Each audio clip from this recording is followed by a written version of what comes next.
Welcome back, everyone, to the Central Valley Buzz. I'm Vanessa, and we are just in time for Michael Bogart's 21st Century Faith, brought to you by Aspect Ministries. Michael, how you been this week? Oh, great. Had a great week. How about you, Vanessa? Absolutely wonderful. Got a lot of rest, and I'm back to work and very happy to be so. That's yes, great. That's yes. great. That's great. Yeah. Yes, Michael. We're going to get started. We're on week 3 of our 6-week course. That's right. Yes, on Is the Bible Relevant to the 21st Century? And of course, we believe absolutely yes, it is. I wouldn't be here if I didn't think so. Right, right.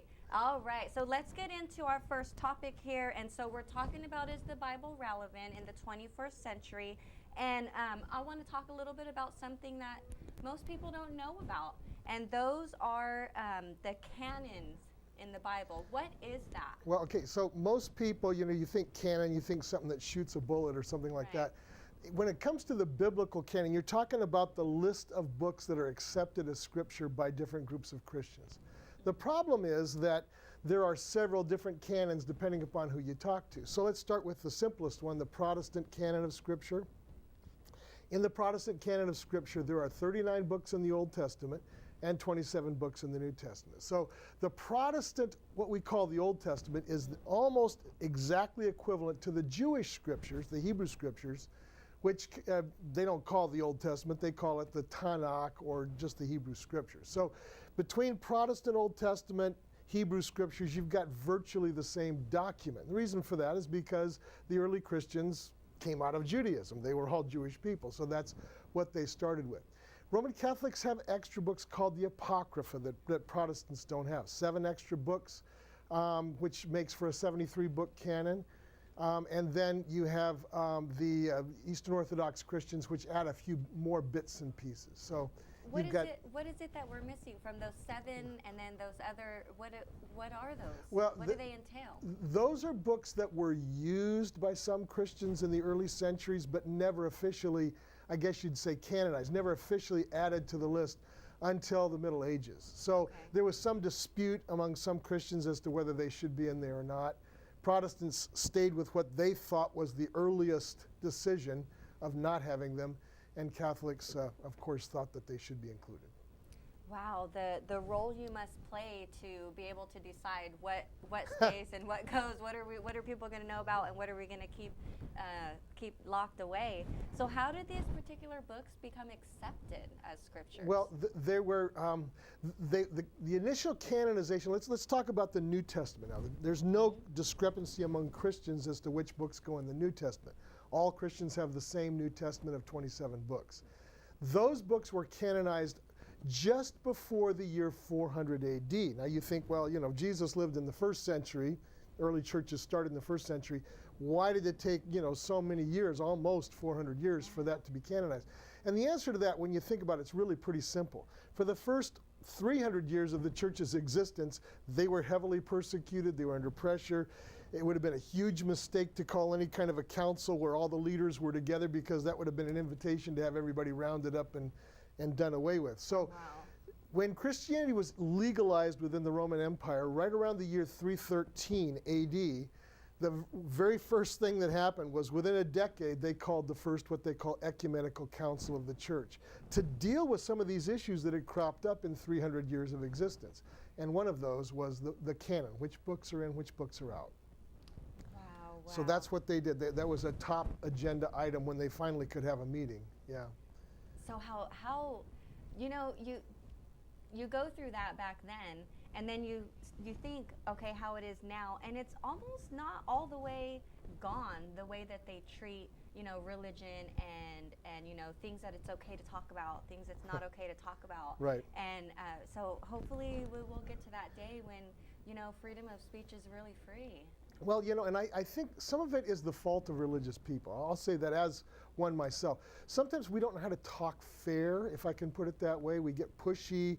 We get to where it's our way or the highway. If they don't believe what you believe, then they must be wrong. And people don't like, that's an uncomfortable situation to be in. I think a lot of it is learning how to talk in a way that there is a give and take. You don't have to give up your views, but you don't have to push them on anybody else. And so, I've kind of taken a fact-based approach to my ministry, and I think at least it resonates with some people. I hope so. Good. No, you're doing great. So how did the church decide which books would be included in the New Testament? Well, they had a sort of rule of thumb, and of course they'd set up some ground rules. There were really 6 points, and I hope I can remember them right off the top of my head. First was, is the book authentic? If there was any question about its authenticity, it wasn't Scripture. It couldn't be Scripture. Secondly, it had to be under the sponsorship of an apostle. Now, all New Testament books were not written by apostles. Think about the 4 Gospels, Matthew, Mark, Luke, and John. Only 2 of those are apostles, Matthew and John. The other 2 are not apostles, but they're associates writing under the authority of apostles, Luke and Mark. So it had to at least have some sort of apostolic connection. Let's see. It had to harmonize with other biblical books. It couldn't, say something radically different. Let's see. That's 3 of them. I'm trying to remember here off the top of my head. It had to be accepted by the entire Christian church. It had to be used by the churches as far spread apart as Ethiopia, which is the extent south in the year 400, all the way to Spain and Britain in the west, and from North Africa to Armenia. That was the Christian world back then. The whole church had to accept these books. Let's see.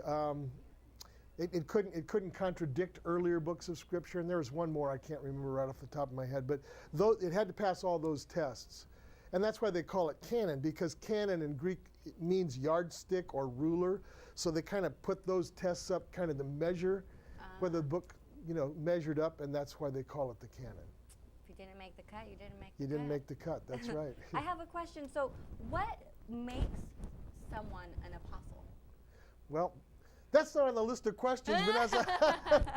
It came up as we were talking. I'll give you some time to think about that. I can answer that question. They had to be associates of Jesus from his earliest days of ministry. So he had to call them at the very beginning of his ministry. So you've got Peter and Andrew, James and John, Levi, those guys. They had to be with him during the bulk of that 3 years of his early ministry.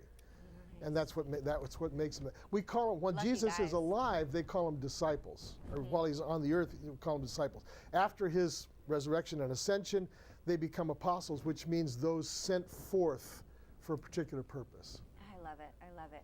So, okay, last question. So why is the Bible such a central book for Jews and Christians? Well, because everything Jews and Christians believe come out of the Scriptures. Now, obviously, Jews don't accept the New Testament. So what they believe and practice is what we would Christians call Old Testament-based faith. They call it Tanakh-based faith. But as far as Christians, the whole thing is what Christians base their faith on. So it's absolutely central. You can't have Judaism without the Old Testament. You can't have Christianity without the whole thing. It's all one. Yeah, and I mean, otherwise you're just making it up as you go. And so that's why Some people do that. Well, of course, people are free to do that, but if you want to stay within the traditional Judaism or Christianity, you have to be Bible-based, pretty much. Love it, Michael. We enjoy you so much. I love these conversations. I love that everyone gets a little piece of hopefully they're expanding their knowledge every time they hear you, and we can get maybe some questions answered. If we could give them your website so we can take off here and get. AspectMinistries.com, ASPECT Ministries.com. You can contact me at info@AspectMinistries.com. And you know what? They could even text us some questions at 559-905-2621. And we'd be happy to deal with those as long as they're Bible, Related. Christianity questions. Yeah, absolutely. Awesome. Thank you so much, Michael. Pleasure, Vanessa. We'll be right back with Tech.